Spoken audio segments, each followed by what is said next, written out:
My name is Taylor Hopson. Taylor, how did you know Vanessa Sullivan? Vanessa was my best friend. I moved into her neighborhood when I was 8, and we were best friends since. I really started to like her in high school and college, and hope to have one day told her how much I really cared about her. Can you tell us what Vanessa was like? Vanessa was beautiful, smart, motivated, anything that I would want in a person. She really helped me through a lot of tough times when I was growing up, and she stuck with me. She was the nicest girl I've ever known. Why were you with Vanessa on the night of September 24th? It was Vanessa's 21st birthday. I got her to come back from school. We were going to spend the night together. I was going to buy her dinner, a few drinks, watch a good show, and take her home. Was it just you and Vanessa there that night? No. Vanessa brought one of her friends back from school with her to come to the concert, and she was going to be the designated driver, which, I guess was a good idea. Objection, lack of foundation. Any argument? Yes, Your Honor. Taylor Hopson was there at the bar with Danny Dawson, with Vanessa Sullivan, and if allowed to continue, I can show that she had personal contact with Danny Dawson that explains this prior testimony. Okay, overruled. Now, Taylor, how did you know that Danny Dawson was going to be the designated driver that night? We had discussed it, and at the bar, when we got there, I made sure that Danny was going to be driving that night. So just to be clear, you talked to Miss Dawson about being the designated driver? Of course. When I got to the bar, I went to her and made sure she was going to drive. What did she say when you talked to her? Well, when I got there to the bar, I saw that she had a drink in her hand, and I wanted to make sure that she was still driving that night, and so I went up and asked her, and she just kind of shrugged her shoulders and told me to chill, that anyone can have a few drinks and be fine to drive. And after Miss Dawson said that anyone can have a few drinks and still be fine to drive, did she continue drinking? She told me she wasn't going to, but she didn't stick to her word. No, she kept drinking.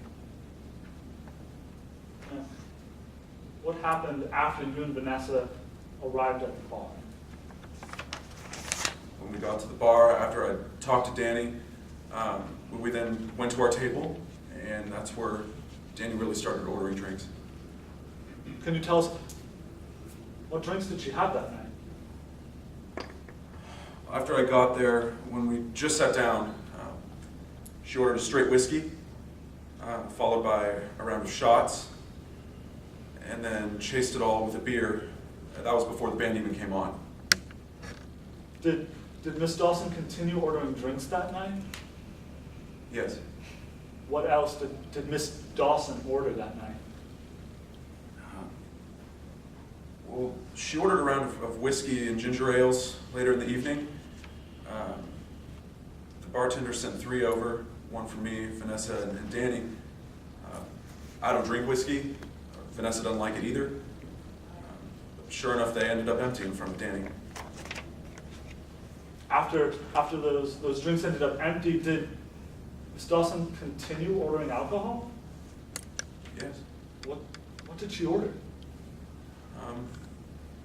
After the whiskey and ginger ales, she kept rounds of screwdrivers coming pretty much throughout the whole concert. No. Mr. Hopson, you had a few drinks that night. I did. How many drinks did you have? I was drinking some screwdrivers, but throughout the course of the night, I didn't have more than 2 or 3. Danny kept ordering multiple rounds, and sure enough, those glasses were ending up empty in front of her too. Now I have to ask, after all of this alcohol that Miss Dawson ordered, how was she acting at the bar? After those rounds, she was getting pretty sloppy. She went up on stage during the break and started hammering the band's guitar. The bouncer had to pull her off the stage, and she couldn't even walk. Vanessa had to drag her back to the table. Let's talk about when you guys decided to finally leave the bar. How was Vanessa acting towards the end of the night? Still pretty belligerent. Objection, improper opinion. Your Honor, Taylor Hopson was there. These are her present sense impressions. I think that she is well-founded as a witness to describe these events. Your Honor, may I respond? Pursuant to 701, Mr. Hopson can testify to his rationally based perception. He can say that how Ms. Dawson was acting and what he observed Ms. Dawson doing, but as to testifying to her state of mind as her being belligerent, that is an improper opinion under 701. Your Honor, I feel like the observation that Ms. Dawson was being belligerent is a present sense impression. I don't think that this in any way goes to her state of mind. Okay, overruled. Mr. Hopson, you were talking to us about how Denny was acting that night. Was she acting any other way than just belligerent? When we were leaving the bar, she had trouble walking.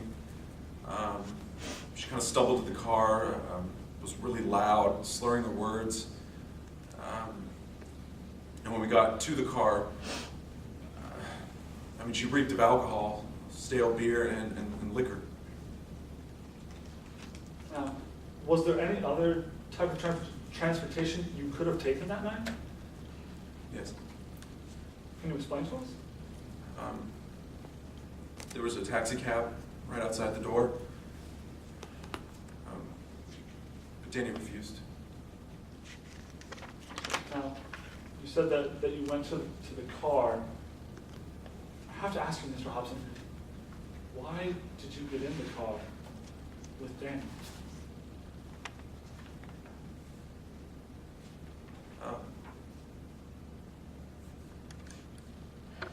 I know I shouldn't have. But Vanessa had to be home by 1, and I wasn't about to let her get in the car with Danny by herself. I didn't trust Danny. So I got in the car with her, and that's when I knew I had made a mistake. Because when she had just pulled out of the parking lot, she was already swerving. It was awful.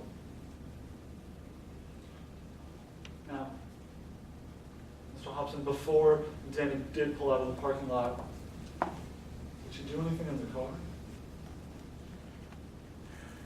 Yeah, she said she was going to get us home in record time.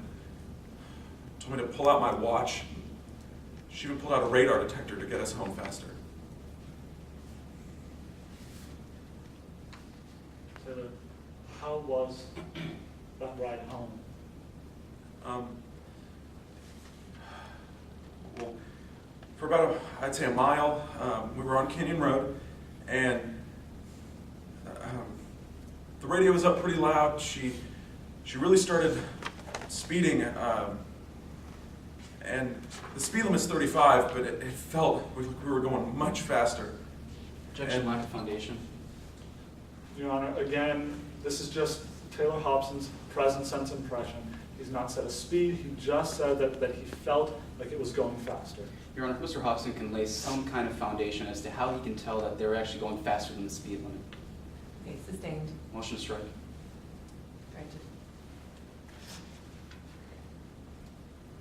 Taylor, you said that it felt like Danny was swerving.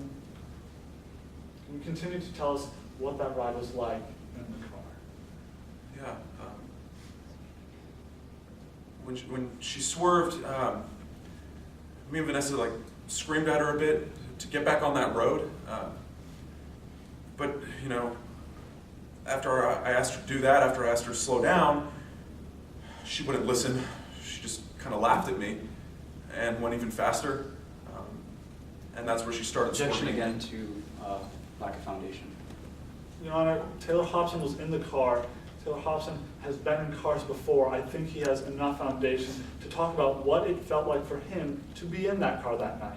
Your Honor, the court has previously ruled already on this issue that going faster without laying proper foundation is inadmissible.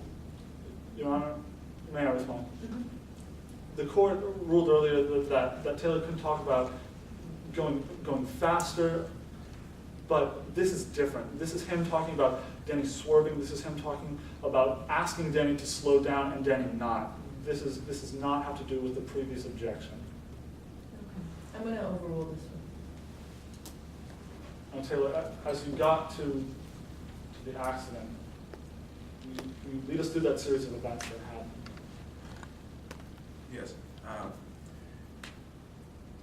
After swerving all the way down Canyon Road, she swerved really hard to the right and overcorrected, and that's when the car started spinning, and I kind of lost it there. I couldn't really see anything. That's when we hit the tree, and I don't remember much after that. Taylor, when did you find out about Vanessa? I woke up the next day and asked my mother what happened to Vanessa, and she just shook her head and started crying.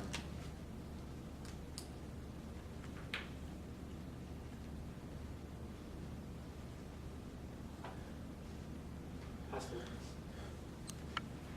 Cross examine.